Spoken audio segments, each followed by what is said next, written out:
Dr.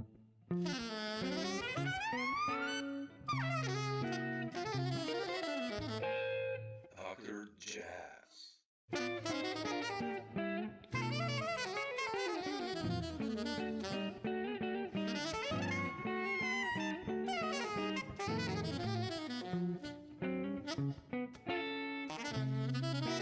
Hey guys, Dr. Samo here. Jazz. Thanks for checking out the channel and its contents. And you know, if you feel like it, please do subscribe. Thanks so much. Enjoy the video. Bye. This, just yeah.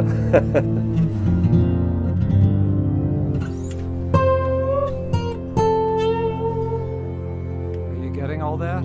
Oh, I love it. Let's not talk. Let's just do this. Okay. Yeah, I know. You go get your guitar. Yeah, would be nice. I have a 12 string as well, so. What do you got? It's like a Takamine. Yeah.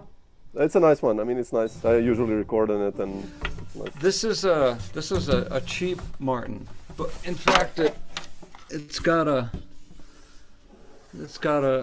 an autograph from Some injury. the airline. I went to pick it up once, and it was Oh yeah, the usual. the one thing you hate to see is a smashed case. Yeah, shit. I know. It's terrible. Yeah. So you're hearing me now. Yeah, super, fantastic. I love the song. And you're transcribing Eric Dolphy? Oh, I did an album. I'll send you a link actually. I did like during COVID all of his compositions for solo acoustic guitar and 12-string guitar. So, and Do you know Tim Byrne? of course I played with him a lot. Yeah. Oh, he has there's a really gifted guitar player that's transcribing his stuff too. Yeah, Greg. Yeah, Watt. Tim Yeah. sent it to me. It's amazing. Incredible. Have you seen, Tim was trying to put together a tour in Europe. Did you see him? No, he was not. I'm in Slovenia, but he played basically just Germany and some Switzerland and Holland and Belgium. He actually did it like a 2-week tour, which is amazing. Yeah, it took him a long time to set up, but he did it. Yeah, it's like after COVID. I mean, before COVID, I used to tour like twice a year in Europe, like 2-week tours. Now it's after COVID. It's so hard to get together like 7 gigs in a row. You know, it's changed so much, but it's okay. You know, it's still. Well, let me ask you one other. Did you transcribe something like, the album The Great Concert of Eric Dolphy? Probably, yeah. But you didn't dig into that. No, I mean, I just did his original compositions. So basically, which were I think 27 or 29, like from Serene to from the Out to Lunch stuff, everything, and that was really heavy because there's like a bass line and counterpoint a melody, and I was like, shit, how to do that, and Your fingers must be like it was quite tricky. octopus fingers or something. It was tricky. I'll send you a link and you let me know what you think. And All right. I have a friend, Tim Sparks, who transcribed the Nutcracker Suite, and to watch him play makes my hands hurt for about a week. yeah, it's heavy to do. I mean, the solo guitar heritage in jazz, it can be a burden, someone's Joe Pass and Ben Monder and all these guys sitting there if you want to do like this incredible harmonizing, but I really focused on single melodies as well, just on that aspect, and not worry about, like, are there heavy enough chords and stuff, like just sometimes go for the beauty of melody when I played it, and Sure. it turned out really okay, I think. I'm And really if you get discouraged, you just think about Django Reinhardt. Exactly. Yeah. But man, Steve, I love the new album. I listened to it today while playing with my daughter, and like, I was like, wow, it's another trip. Like really, so beautiful what you do, because like when I listen to your music, it's like no sense of ego. No, like I think you're not trying to. You're just playing music. I don't know, in a sense, you know what I mean? It's like no sense that you have to show how fast you can play or whatever. It's just like music. It's like Bill Frisell sometimes when I think of you. he's the same. Like this. What's your concept when you put like an album together like this? I mean, you've been doing this for such a long time, but let's say with this one, with Close, like how did it happen, and how do these tracks come together? And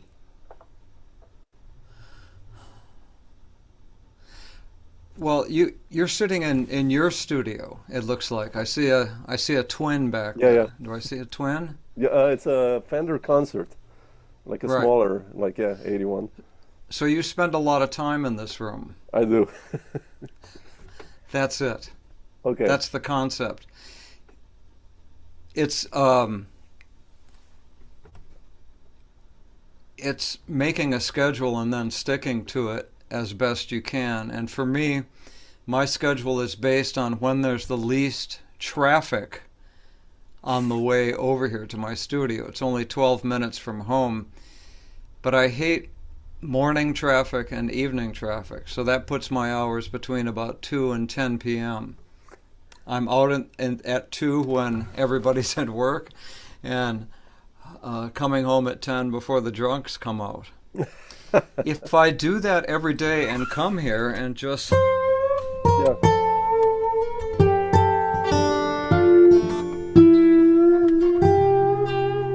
You know how it is when your fingers start to feel really strong? Yeah. You feel like you've got it? Yeah. Then it's like your tools are all working and you can be a good shoemaker. And it's only after a long period of time, too long for me, that it starts to come together and make sense. I intended to make an electric guitar record. It didn't work out that way at all. No, I'm happy you're on the 12 string. I love that sound. This is a good 12 string, and it's not my best. My best 12 string is back there in its flight case. It's my father's 12 string. Wow, man. Yeah, you've done a lot of albums on that one, right? All of them, yeah. Yeah. He gave it to me. Wow. But this was just a replacement. When we flew to LA once, and I opened up the flight case, and the bridge had popped off. So we went out and bought this guitar, and in Columbus, Ohio, the airline managed to smash it. But after my luthier put it back together, it sounded better than ever. You need to have a good luthier. Yeah. I mean, especially for acoustic guitars and stuff. Yeah, that's important. All right, hang on. Sure. You need somebody who understands how you like to have your guitar set up, and who even knows how you play. Yeah, absolutely. Like, do all of your albums come together like this? Basically, have that you just started going to the studio every day and playing, or were some albums different actually? Some of them were different. The ones that were different, let's see. The first album, I was stoned all the time. But I was 19 years old, okay? Okay. So I think I would smoke a joint and then go into the small studio at McAllister College. Okay, I'll re-listen to it then again, just with that in mind, actually. I'd like that one to go out of print. It's time. Really? It's a little bit silly in some way, in some respects. Some people do like it, but I just hear a stoned teenager. And then the albums that I made with Choying Drolma depended on her singing, her vocalizations, and her bringing to the recording her tradition. And then my job was not to screw it up, basically. Not to overdo it. Not to just lay down drone after drone and let it overwhelm the vocals. Yeah. And the same thing with Knut Hamre. He sent me some No, he didn't really send me any demo tapes. We just went over there. Mark and I went over there, and we thought a lot of this is going to depend on the recording. So I bought a Nagra and got a good couple of Neumann U87s. No, U67s. And it went from there. As far as the guitar music, what you're talking about, honestly, it's just coming here and thinking, well, I'm finally going to fire up the old Marshall JCM 800 again and let it rip. It's going to be so much fun. Feedback, shrieking guitars, some mellow parts, but basically it's time. And it wasn't time. Interesting. Was it back like in the, I mean, you grew up, you were a teenager when those guys were still alive, right? Hendrix and all the feedback makers, I'll put it like that since you mentioned it. Like, was that a big influence still on you? I mean, even though you play a 12-string, I hear that a lot, even though you're not shredding in a sense, but like feedback and long tones and... Well, I've got a Marshall and a Strat. If you plug those two together, you're going to sound like Hendrix. It's just going to happen. Yeah.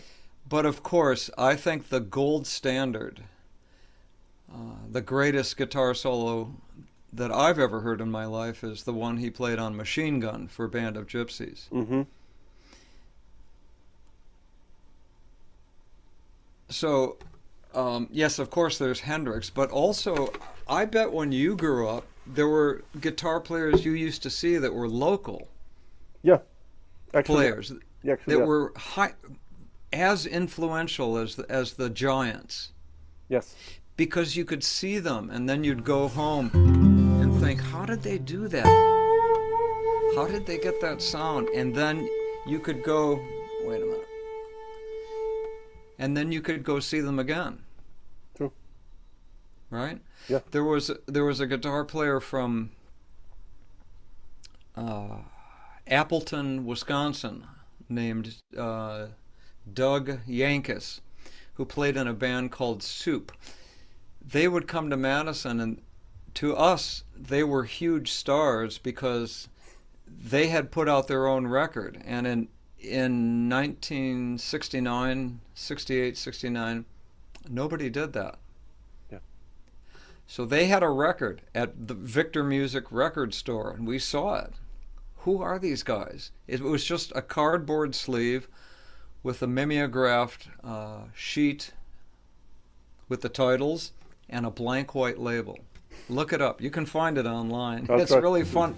It's funny to look at. You can find it on YouTube. There's a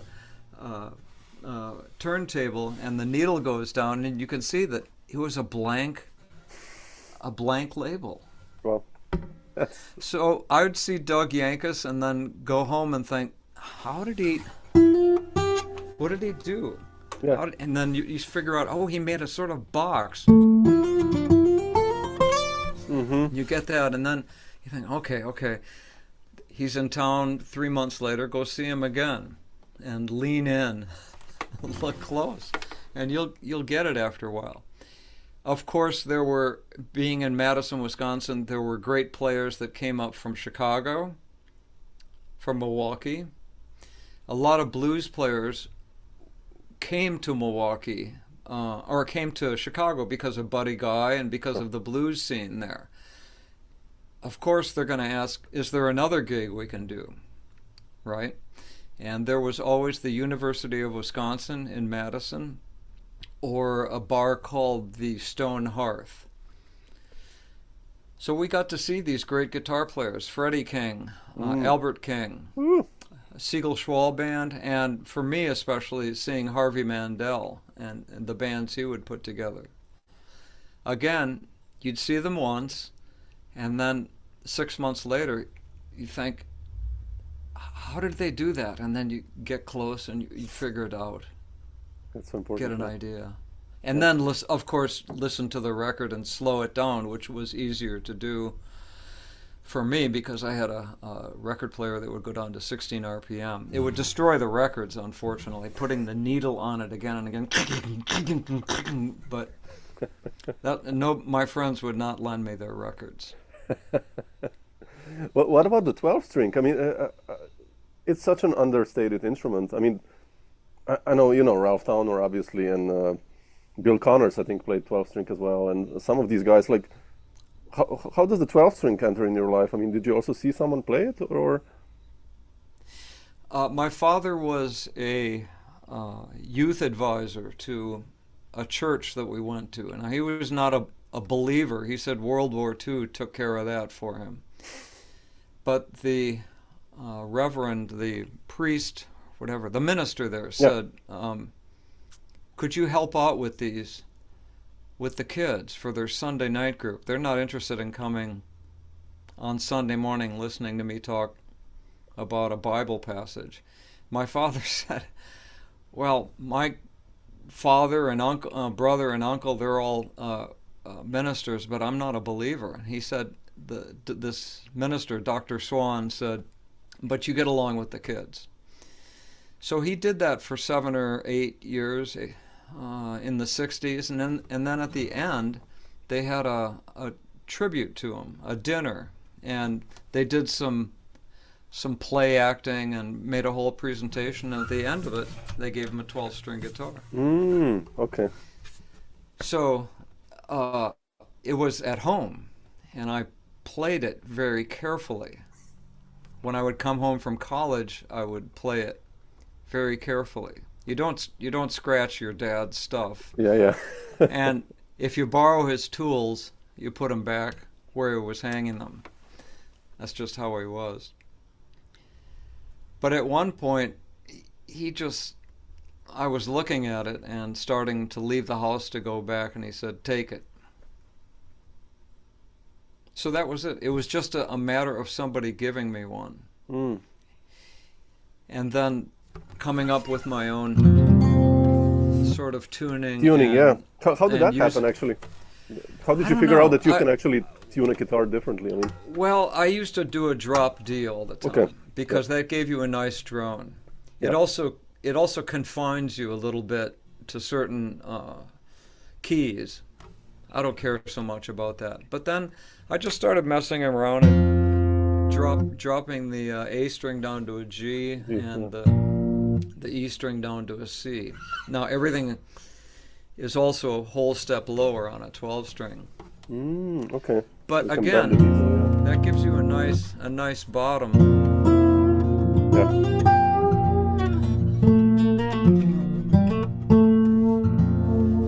Yeah, it's a beautiful sound. And then also you can do nice bar chords. Yeah. Just with one finger, yeah, sure. So I've sort of too lazy to go back to the old way or try other tunings. And I have tried other tunings with the 12 string, tuning the strings in fifths and so forth. So forth, not so fourths. But that, I always forget what I've done. And then when I come back to the song, I think, oh yeah, sure. Which did I tune it to, a fourth or a fifth, and which string, and how did I string it? It was just too much. So sometimes it's good just to limit yourself a little bit. You know that. Yeah, sure. Yeah. No, but to tune yourself differently, that's so important. It gives you such different possibilities, I mean, on the guitar especially. It does, but it confines me too. I'm too lazy. Unless I reach over and grab a capo, a lot of this record is in the same key. Yeah. Again, that doesn't bother me. Oh, me neither. So much. Well, it does. Some people, some well-known producer, not Manfred, but a friend of mine in Los Angeles said, "Did you ever think about using more changes?" I thought, yeah, maybe I should. I should use more changes, but I never did. Interesting.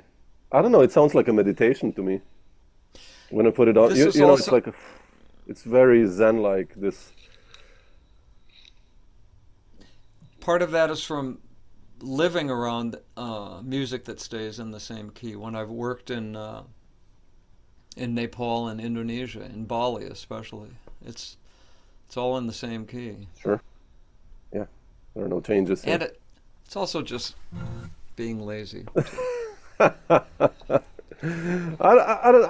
Yeah, it's nice to listen to. I mean, I love listening to so much different stuff. You know, like putting on Charlie Parker, like or some guitarist, John Scofield with lots of changes, and then your music, which is completely different. And this is why it makes so much fun. You know, because if everything was just like this heavy overplaying through changes, or if everything was like in one key as well, on the other hand, then it would be like.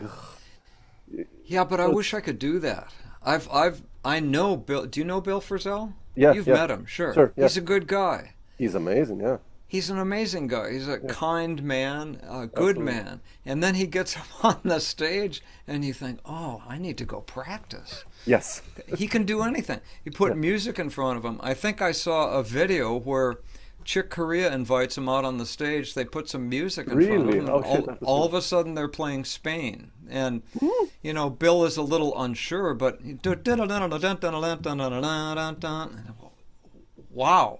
Wow. So that would be nice to do.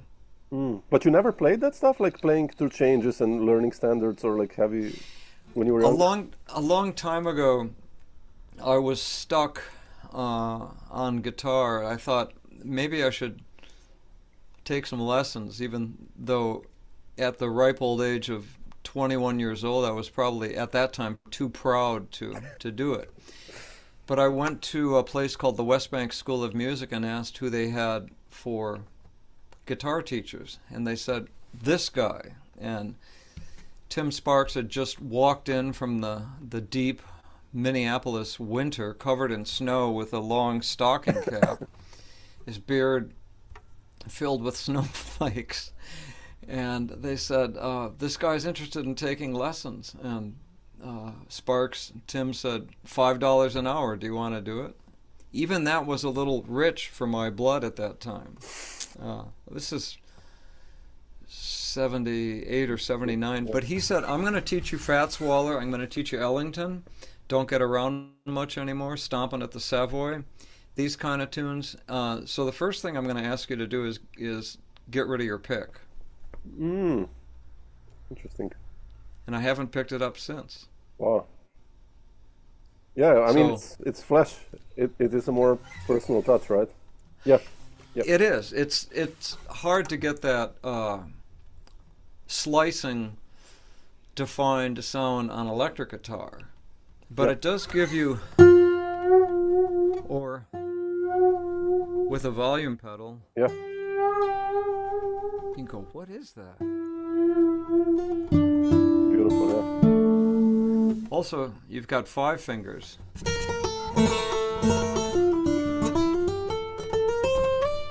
Yeah, you can do a lot of stuff, yeah. You can do a lot of stuff.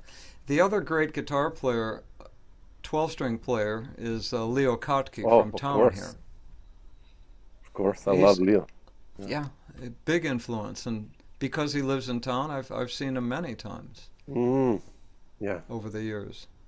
Such an underrated player, Leo. So good. I think he's outside of Ralph Towner, maybe he might be the most influential 12-string player. 12-string, yeah, I would say so. I don't know if Michael Hedges might have played 12-string as well. I think he was mostly on 6-string. 6, right? Yeah. Yeah. They did a tour together. Leo and Michael? Yeah. Oh man, shit. I know. I didn't see that, but I'd love to go back, fire up the time machine and go back and see that. Yeah. Wow. You have to find, maybe there are some bootlegs or something, recordings there. I have to search that, actually. Well, I could ask Leo. I had lunch with him 3 days ago. Really? Oh man. Yeah, but I don't think he'd give it to me anyway. No, sure. And he may not. I doubt that he even has them. You might be able to find them somewhere. Yeah, if you search, yeah. But imagine. But both of them are very visual guitar players. Yeah. The way Hedges hit his guitar, you'd think, does he have metal bracing on there? Yeah. It's gonna break. Yeah, he was so good. I remember like some students a couple of years ago. They showed me like a lot of these YouTube guitarists. they'd come up with Michael Jackson covers playing on acoustic guitars. Like, man, this is something new. And I was like, dude, Michael Hedges did that Right. in 19, Taproot and all those albums in like early 80s, and Leo Kottke. And Like, check those guys out. also this stuff, Yeah, yeah. that actually didn't come from Eddie Van Halen, I don't think. It came from a guy named Randy Resnick who taught it, who showed Harvey Mandel how to do it. Really? This is what I understand. Look for an album called Pure Food and Drug Act. It's with Sugarcane Harris, I'll write it down. Harvey Mandel, Randy Resnick, and Paul Lagos, who is a great drummer from the Twin Cities. Okay, cool. Check it out. Fantastic. Yeah, it's just so much music out there. I always get new info. And then I'm always stunned. Like, oh shit, man. Why did I not hear that guy or this guy? It's just so vast, the universe of music. It's so beautiful, actually. I like that. Yeah. Steve, how did the story with Manfred begin? You mentioned him before, and you've been it really makes sense to be on ECM for you. I think when I hear your music, like it fits in the aesthetic, but I don't know. It makes sense. Like just when I listen to solo guitar albums already, like New Chautauqua Matini Mate or Characters by Abercrombie or Ralph Towner stuff, and you have your own thing going on. Like how did like the Northern Song and actually the connection with Manfred begin? Again, it was just a piece of luck. I was not shy about sending copies of my first 2 records around to executives, big record companies, connections. I was getting a lot of play at a small station called, I think, KFJC in California somewhere. And the music director, a guy named Rich Frank, said, "We're playing your record, we like it, it's good if you ever come out here." And then, P.S., he said, "By the way, you should send your record to these 2 places, to Manfred Eicher, ECM Records," and then he wrote down an address, and also Ricky Schultz at Warner Brothers. He's the liaison between ECM and Warner's. And I thought, oh, yeah, right, sure. I'll send it to Manfred Eicher, and I'll send it to Richard Nixon. I don't know. It's just the same. Yes, sir. But it was just lucky that I sent it to Manfred and to Ricky, and Ricky called me up and said, "Well, actually, I'm just about to go over to Munich, and I'll talk to them about it." In retrospect, I think it was more, Manfred was persuaded more by Steve Lake and Hans Wendell, saying, "We think this would be a good thing to do." What I wanted them to do was put out a record I'd already put out and then just let me feed them material. But Steve Lake wrote me a very nice letter and said, "We don't do that. We're a production company." I didn't understand at the time. What's a production company? But he said, "If you're interested in making a record with us, that might be a possibility." So that's like, I don't know, what's one of your favorite authors? Like books? Yeah. I don't know, Murakami, let's say, or Zadie Smith, whoever. I mean, I'm reading a lot. All right, it's like Murakami calling you up and saying, "I heard you like my books. Would you like to come over for a beer and listen to jazz in Tokyo?" Yes, it's like, please. Right? What would you'd stop for a minute, Sure. and then you'd say, "Let me check. Let me see how soon I can get on a plane." Exactly. Or like, it'd be like one of my kids at the age of about 16 getting a phone call saying, "C.S. Lewis here. Are you interested in going to Narnia? Any interest there?" Yeah. So that's what it was like. I thought, I'm not sure that I can do a record in the ECM style, because I was already educated, you could say. I had studied the back, the liner notes or the notes to Cloud Dance, Theme to the Guardian, Arborzina, Solo Concert by Ralph Towner, the Cadona records. Sure. And I thought, or Egberto Gismonti, the first one. I love it, yeah. Yeah, and recorded between 26th and 28th of November. They did 3 it in days, 3 days. Yeah. And who is this Manfred guy? And Talent Studio. Why are they doing it in Norway? Such a mystery. True. So Northern Song was actually done like that, right? Yeah. The Well, ECM I style. wrote it so that we could do it like that. Yeah. Did you like that or not? That way? No, not at the time. No, right? I did like how to put this. We tried our best, but for the second part of the second side, Mark's drums went from a major second to a minor third. So I had a whole lot of loops that were fifths, octaves, Oh, yeah. the shit. occasional seventh or ninth. They would have all made tritones against his lower conga. And Manfred at that point said, we've had enough loops already. I think this is good the way it is. And I thought, no. We need to redo this or something. So I was not happy at the time. Ah, interesting. And I thought it was a failure, and that my big chance had passed, and I'd better go learn how to back home and learn how to repair shoes or something. But the company loved it. Manfred loved it. I'm at peace with it now. I think it's a good record. It's a really nice record. It is a nice It is record, a and it's really really nice well recorded. Yep. The moment we sat down and I heard the sound of the guitar through the mics and Jan-Erik Kongshad's reverb, I thought, oh man, That's it. Yeah. it's ECM. It's Yeah. ECM. I'm in Narnia. I'm across the table from Murakami. It happened.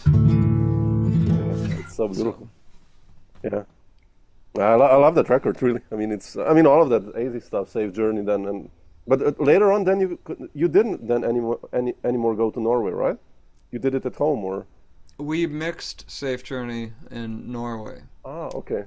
And then I graduated to mixing Exploded View here and bringing it to them. So it's an unusual situation for ECM, but we all get along quite well. And you've worked with record companies. Yeah, sure. Yeah. The social aspect is really underplayed. Unless you're selling hundreds of thousands of units, you can't be an asshole, a jerk. It helps to be friends with the people in the office. Yes. The people in the ECM office happen to be intelligent, well-read, and they know about all sorts of different kinds of music, not just jazz, not just Barrio or Bartok. They know all sorts of music. Yeah. One of the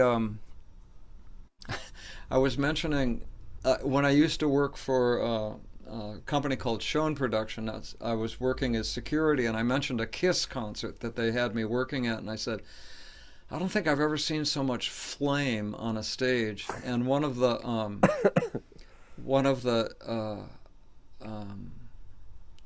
office people said, have you ever seen Rammstein? And I said, oh yeah, they have more fire on stage. I wonder how they do that. And he said, yeah, I just saw them in Köln, but the sound was terrible. So they're very well read, and they get around. Wow. Interesting people. Yeah. It's always been that way. Interesting. So we get along. What about the order? Because I know, I've spoken with people who recorded for ECM as well, and Manfred's, for him, sequencing, and all this stuff is so important for him. Do you do that together, or you basically present the? We've had some, you could say, discussions. some discussions about that over the phone and in person. But again, I think he trusts my judgment. Yeah. And when he has a real feeling for how something should go, be it a title, a cover, he's worth listening to. Yeah. He's got a good mind, a big mind, very wide and influenced by a lot of reading, a lot of listening to music, and it's just worth it. Yeah. Let's hear what he has to say. This is like working with Mark Anderson. I trust him too. He'll say, I'll have a really good idea of how to do something. This is how we should do it. This is what I have in mind. He'll say, all right, I have a different idea. We'll try your idea first. Mm. How did you meet Mark, by the way? I wanted to ask you that because you go way back. He's like the one constant who's been there almost all the time also. On my first record was a player named Tim Weinhold, an old friend of mine. And Tim called me up and said, you should come see this band from Austin, Minnesota play. They're playing in a ballroom at the University of Minnesota St. Paul campus. So we went, and there was almost nobody there. It was myself, Tim, his girlfriend, myself, and my girlfriend lined up in a row with our arms folded, watching this band. And Mark was playing both like he was possessed, but with incredible precision, making triplets inside 4/4 time, 6/4 time, whatever, and then coming out right like a tabla player does, like they overdo in bands like Shakti. Dun, you know, like, and then we did it. So the natural course of thinking is, if he can do this to an empty room, it's going to work out here in the studio. And it did. But beyond that, he's like Manfred. He's got a big musical mind, and he's well read. He listens to everything, and more importantly for me, he plays music with all sorts of different people. And he could bring that. Influence is different. Yeah. He can produce, even if it's just enough to say, actually what you're doing is fine, Steve. You can have some confidence in this. When I start to lose the thread, so to speak. Does that happen, like when you're recording sometimes, or? Constantly. Yeah. There's always self-doubt. How do you solve that, actually? Mark solves that. Okay. Okay. That's one thing. Also, I know I've been doing this for a long time. some time. I've been playing guitar since I was 11, so that would give me 60 years of...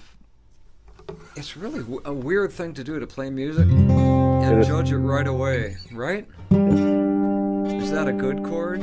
Is this a bad chord? That's not so good, you know? It's amazing how fast the mind works. Yeah. How do you think Coltrane did that, playing so fast and so perfectly in a live setting? Yeah. It's a good question. I mean, it was like a meditation for him as well. I mean, I would say. Well, you know, Tim Byrne told me. Who was Tim Byrne's big influence on sax? Julius Hemphill. Yeah, Tim told me that Julius used to be pasted to a saxophone 10 hours a day. Sure. In fact, Tim told me once that Tim was there taking a lesson, and somebody came in, his wife or somebody, and said, "What's for dinner?" And without stopping playing, he said, "We're having meatloaf." And he said it through the saxophone and then just continued playing. Yeah. There you go, right? Maybe that's what it takes.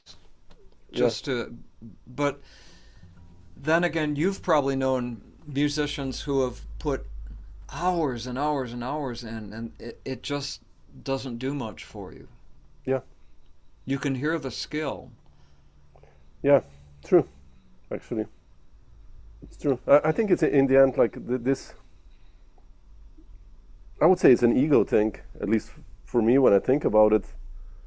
When you tell yourself that you don't have to prove anything anymore, like that you don't have to show how fast you can play, what you can play. I don't know. I mean, I play way better now, even though than I played when I was 20, because like then I had to show like that I can play really fast and I can do giant steps in 300, and I'm like, I don't have a problem now just playing a G chord on a nice reverb and on like add a harmonic and let it sound, like, I don't know, it's... Sure. This was another thing that happened just by accident. What do we got here? Yeah, a friend of mine, Jim Anton, a bass player that I've used, he just knocked on the door one day and came in and he had his bass. He said, "Do you want to play?" Sure. And he had an old style metronome, wooden triangular box. Yeah. I love those things. That's beautiful pieces. He set it to 25 or 30 beats per minute, and said, let's try playing to this. It's really hard. Incredible, yeah. Yeah. So this is something else that might have pushed me on the way here with this record.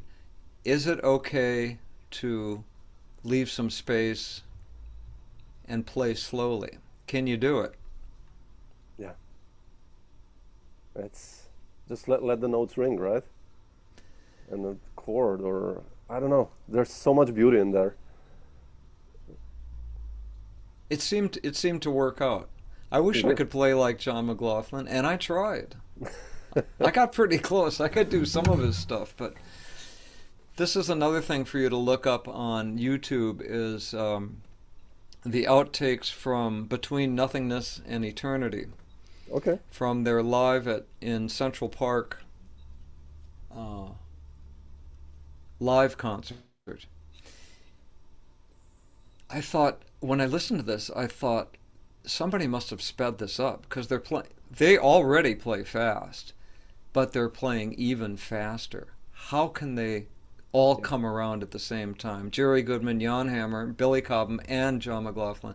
Rick Laird doing his best, and here's the change. Incredible. And why didn't they put these on the record? Yeah. Interesting, right? Who sequenced it? I would have taken the YouTube ones. Yeah, sometimes, yeah. The studio versions are sometimes so sterile of many of those records, and then you hear like how those guys sounded live. I mean, when I listen to some bootlegs or stuff, it's like, wow. Yeah. Stretching out and pushing the boundaries, not playing it too safe. And did you ever see Bill Connors? Oh, I never saw him live, but I'm a huge Bill Connors fan. And I wonder what happened to him, man, like, because, like, Team to the Guardian and all those records, these are some of my favorite guitar records. I mean, even his 80s stuff, kind of, fusion is okay, but like... Step it, yeah. Yeah, an assembler and all that, like, but the 70s stuff, that's so beautiful. This was what was so much fun about going to see Murakami, C.S. Lewis, Manfred Eicher.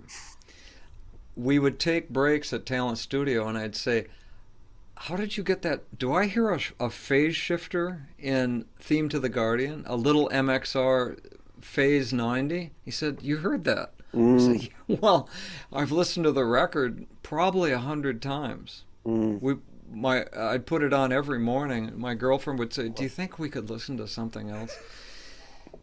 Or I would say, how did you get that Gismonte Nana Vasconcelos record, the first one, in That's 3 so days? And he said, they came off the plane in Oslo and said, it's too cold to play. It's too cold. And they did it in 2 days. Wow. Yeah. So Connors, I saw live with the Return to Forever group. I prefer that group with Bill so much more to just like between us and all the other listeners. Right. I don't know. This was also just a stroke of luck. I was working for Schoen Productions, and there was a concert that had three bands. Luther Allison, a blues player from Milwaukee. Chick Corea. Who is this guy, Chick Corea? I don't know. The main draw to the concert was Steve Miller, who had a lot of backing from Capitol Records for his new record, The Joker, which would turn out to be an immense hit. Sure. So during sound check, we were standing there, just like when I was watching Mark, a group of us with our arms folded, watching Stanley Clarke, Lenny White, Chick Corea, Bill Connors. Wow. I did get a chance after they exited the stage to go up and look really closely and see what his pedals were, what he was using. He had a blacktop Les Paul, a Marshall, and an old Maestro phase shifter that had 3 settings. Oh. Yeah. And he was astonishing. What a player. What a player, man. Yeah. Yeah. I just his acoustic stuff. It's so good. And Really. I asked Manfred about that. I said, that record, it has its genesis a little bit in My Goals Beyond, but he pointed at me and he said, Theme to the Guardian is the ultimate acoustic guitar record. I thought, yeah, okay, all right. Yeah. I'll go with that. Ralph Towner's live, just called, what's it called? The solo concert, you mean? Yeah, Yeah, that's man. pretty close to being ultimate guitar record. I mean, too. those two are really up there, I think. Yeah, they are. It's just the level of playing and yeah, I mean, yeah, those are really But good records. Really. Towner is still going. Yeah, he is. He's in Rome. He's like in Italy, living close to us, and he's still playing. Yeah, it's incredible. Yeah. And it's such a player. I mean, such a composer as well. I've played with Paul McCandless quite some. Like we toured. Yeah, to, I know Paul. records and- And he's also Towner is also a great piano player too. Oh, he's a monster piano player. I know. It's you have to be ready. If you go see Towner either solo or with Oregon or something, you have to make sure you have the next month free because you'll want to practice a lot. Yes, actually. All these guys. It's even. I remember I mentioned Frizzell before. I remember seeing Frizzell a while ago in that phase when I was still kind of trying to show stuff to myself and others. And he played a G chord, like with some nice reverb, and it sounded like, man. And then I came home and I played the same G chord, and I was not even close to that sound. I was No. like, Yeah. what's the mystery? And then then you start to figure out, like, wait a second, okay, what you can do. And Those so two cool. records he made with Jan Garbarek and De Pasqua and Paths Prince, and there's another one. I can't remember. what it's- Yeah, I know which one you mean. Yeah, those It's are got a beautiful. puddle on the cover. Yeah, but yeah. Paths Prince is something. Yeah, it's beautiful records. Yeah, I love Bill's playing, man. Cool. Steve, I know you have to head out slowly, but are you?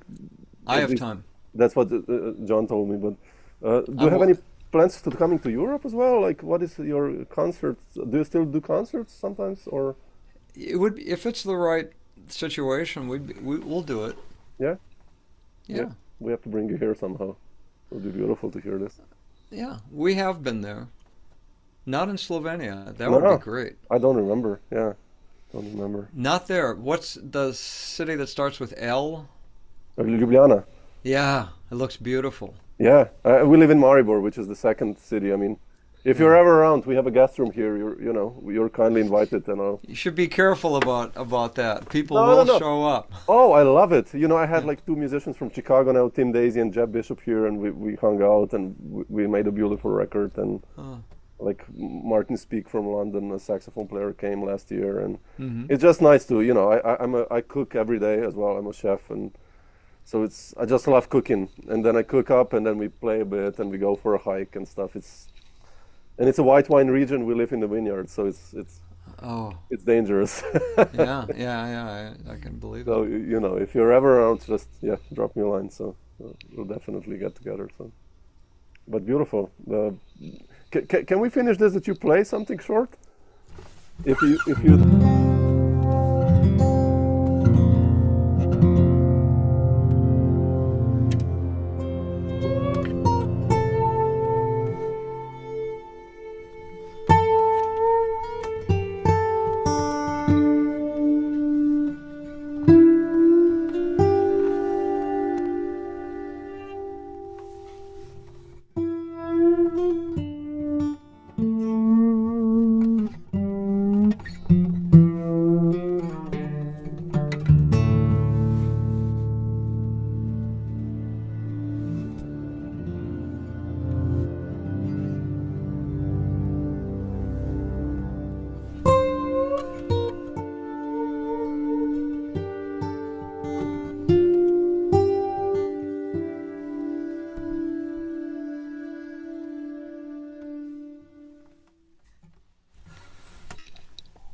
I could listen to this all the all the time, really. Just like beautiful, man.